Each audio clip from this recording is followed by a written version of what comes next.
Bonjour, je suis le docteur Fatou Francesca Mbow et je suis un médecin généraliste dans le sud-ouest de l'Angleterre qui est fondé ce que j'ai appelé la médecine attentive, qui est une partie finalement de la médecine conventionnelle, mais que je trouve qui n'est pas assez creusée, développée et à laquelle on ne donne pas assez d'importance. Il s'agit finalement de la question qu'est-ce qui a fait changer le corps? Pourquoi cet individu-là, à ce moment-là de sa vie, change dans sa morphologie de cette manière-là. Quand je dis change dans sa morphologie, c'est finalement parler des symptômes, qui sont une transformation de notre corps.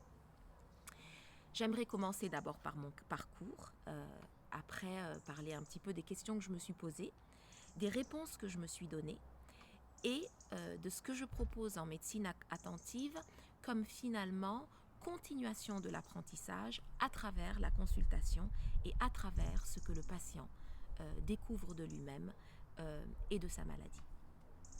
Mon parcours en médecine commence à l'Université catholique de Rome où je fais médecine, ma maman est italienne et donc je fais mon parcours en faculté de médecine à Rome. Et puis après, je rencontre mon ex-mari maintenant et qui en fait était à Londres. Et donc, je fais un parcours en médecine générale à Londres où je commence par de l'obstétrique et de la gynécologie. Je fais des urgences médicales et puis je travaille dans les maladies sexuellement transmissibles. Et finalement, je me spécialise en médecine générale. Je décide après de poursuivre ma compréhension de la médecine en faisant de la santé humanitaire, ce que j'ai fait pendant 13 ans. Dans une vingtaine de pays d'Afrique. J'étais basée ou au Kenya ou au Sénégal, mais mes missions ont couvert vraiment l'Afrique subsaharienne dans une vingtaine de pays. Et puis après, je suis revenue à la médecine de famille en Angleterre lorsque mon fils a voulu faire ses études en Europe et donc je suis rentrée avec lui et avec son petit frère. Les questions que je me suis posées tout au long de mon parcours étaient finalement axées sur 4 questions. La première question, c'était finalement, mais si nous sommes nature, nous les êtres vivants, comment est-ce que nous pouvons questionner la nature dans son réagencement à travers la maladie et lui dire tu t'es trompé. Donc comment est-ce que je peux être moi-même un produit de la nature et dire à la nature que je me suis trompée? La deuxième question que j'avais vraiment en médecine, c'était sur la partie de l'anxiété. Je trouvais que les patients arrivaient anxieux et je trouvais que nous, les médecins, n'étions pas si loin de leur anxiété finalement. Particulièrement, je me rappelle quand je travaillais dans les urgences, une forme d'anxiété que je trouvais ne pas très bien aller finalement avec la santé. Je ne trouvais pas qu'il y avait de santé dans l'anxiété. Et donc mon deuxième point de questionnement, c'était vraiment sur la question de l'anxiété en médecine. Mon troisième point, c'était sur le fait que les médecins tombaient autant malades que leurs patients. J'avais moi-même la maladie, j'étais entourée de médecins, que ce soit dans ma famille, sur plusieurs générations d'ailleurs, mais je connaissais plusieurs médecins, on avait exactement les mêmes maladies que nos patients, et donc je me disais, quelle est donc cette médecine qui finalement est très très très capable d'enlever des symptômes, mais n'est pas très capable de ne pas rendre ces médecins aussi malades que les autres.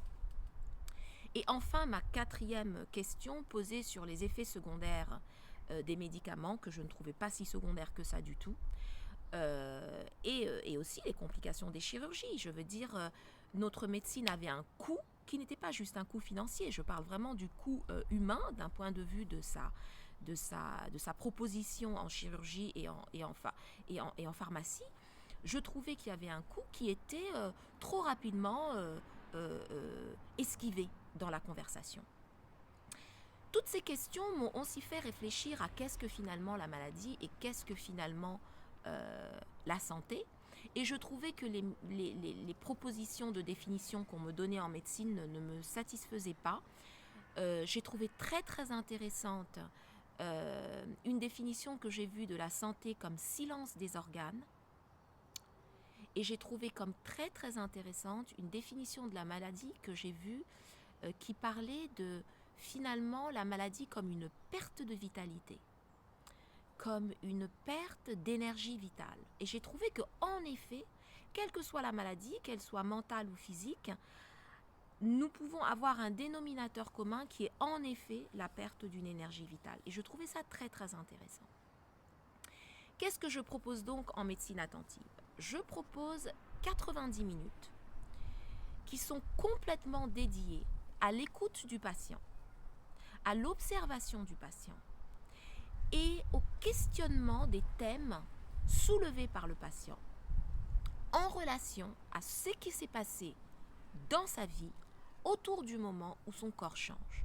Donc, au moment où les symptômes arrivent, qu'est-ce qui se passe dans l'individu ? Et l'individu donc qui me raconte ceci, moi qui observe ce qu'il me dit, qui écoute ce qu'il me dit et qui questionne, qui essaye de creuser les différentes thématiques que je vois émerger au cours de la consultation.